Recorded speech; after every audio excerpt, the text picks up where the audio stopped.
How to remove Instagram search suggestions when typing.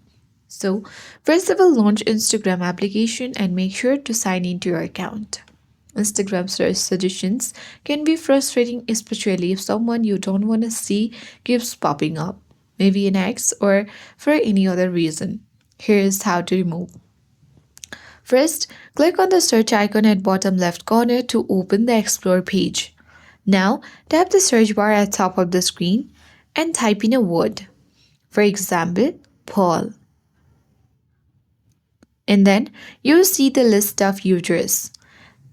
So, for example, Paul Star Official keeps appearing. Here's what to do. What you need to do is you need to tap on the account and then tap the three dots at top right.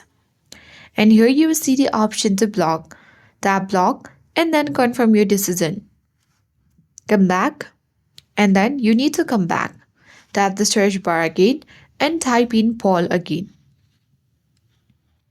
And then here you can see that we have successfully removed Instagram search suggestions when typing. So, I hope this guide was helpful. If it was, then do like, share, comment, and don't forget to subscribe.